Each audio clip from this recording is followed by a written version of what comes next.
Salut à tous, my name is Marion Buricatu. I am a French artist and I lived here in the United States since 2001. This video is about art and how to impress your friends and family at the museum with 3 easy facts. Why is the period called Renaissance so interesting? Well, merci for asking, and the answer is not simple. So what I'm gonna do, I'm gonna give you 3 tools that are easy to remember that you are going to be able to use when you go to the museum to try to understand this wonderful painting. Okay, so first thing, here is the quintessential Renaissance painting, The School of Athens by Raphael. He was an Italian artist who painted this fresco from 1509 to 1511. Okay, fact number 1. Rich people and the Catholic Church.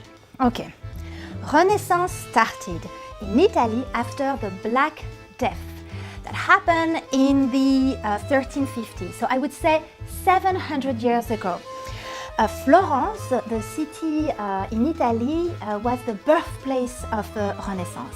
And during the Black Death, Florence lost about 60% of its population. So that means that Florence went from 100,000 inhabitants to 45,000 inhabitants. Here you have a picture where I'm showing you the spread of the Black Death throughout Europe from 1346 to 1353. And as you can see on the picture, it started in the south and then it went up to the north of Europe. Okay, so with such a terrible catastrophe that killed almost 60% of the European population, it's easy to understand that people after that wanted something new. You know, the population was growing again and the economy became prosperous again. Hence the name of Renaissance. And I know this is a movement that started in Italy, but Renaissance is a French word. And what does it mean? It means rebirth. So in Italian we say Rinascimento.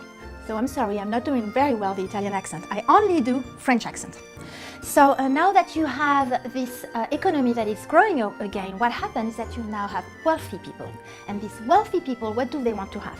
They want to have paintings of themselves, and paintings that are going to show their wealth, their status, and their success. We are going to call these people patrons, and one of them is the family of the Medicis.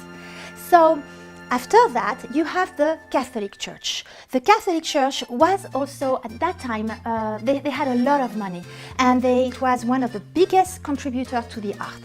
So to make it brief, when you go to the museum and you'll be in the Renaissance room, look for rich people and look for religious theme. Okay, so now fact number 2. Fresco, tempera, and oil paint. So, before the Black Death, before the Renaissance, the traditional painting techniques were fresco and tempera. So, what is fresco?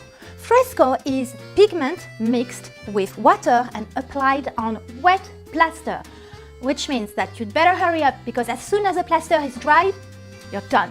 One of the examples is the Annunciation by Fra Angelico. Now, tempera. Tempera means that the pigment is mixed with eggs. Example, The Birth of Venus by Botticelli. So, as I said, and something that is, I think, worth remembering is that when you have economic growth, usually you also have something else. You have technological innovation. And what was the technological innovation of that time? Oil paint. Yes. So in the early 15th century, Jan van Eyck, I'm not sure I'm pronouncing it right, but from Belgium, invented or reinvented oil paint. We don't really know about that. So what is oil paint? Oil paint is pigment that is mixed with linseed oil, and it's still the same. And it started in Northern Europe, and then it quickly spread to the southern of Europe, and especially in Italy. So now, what is the most famous Italian painting of the Renaissance that is made with oil paint? Well, it's the Mona Lisa by Leonardo da Vinci. And by the way, in French we don't say the Mona Lisa, we call her La Joconde because this was her last name. Okay, so when you go to the museum and you're going to look at this Renaissance painting, what you can do is look at the labels on the side of the painting and check out if these paintings are made of tempera, are fresco, or are made of oil paint. Okay, fact number 3, another technological innovation. And this one is called linear perspective. So, the linear perspective was invented by Brunelleschi in 1415, right at the beginning of the Renaissance. So this is an example of a painting before the linear perspective. It's called The Calling of the Disciples. It was painted in 1310 by, okay, let me try to say it correctly, Duccio di Buoninsegna, and this painting is at the National Gallery of Art in Washington. Now, I'm going to give you few key elements about the linear perspective. And for that, I'm going to use this painting. It's a painting that was painted by Perugino. It is in the Sistine Chapel in Rome, Italy. In fact, it's not in Rome. In fact, it's in the Vatican City. Check out the first image. The figures close to us are bigger than the figures away from us, as shown on the image. Now, on the next image, look for the horizontal blue line. It's called the horizon line. And now, on this third image, look for the vanishing point on the horizon line where all the red lines are meeting. So, to make it brief at the museum, these are the things you can look for. First, the size of a figure. Second, the horizon line. And third, the vanishing point. Okay, finally, a quick summary. Here are the 3 tools, easy to remember, to kind of be able to enjoy paintings from the Renaissance. First, look for rich people and the Catholic Church. Second, fresco, tempera, oil paint. And third, the linear perspective. Well, if you want to impress your family or friends even more, or just entertain them, the next video is just for you.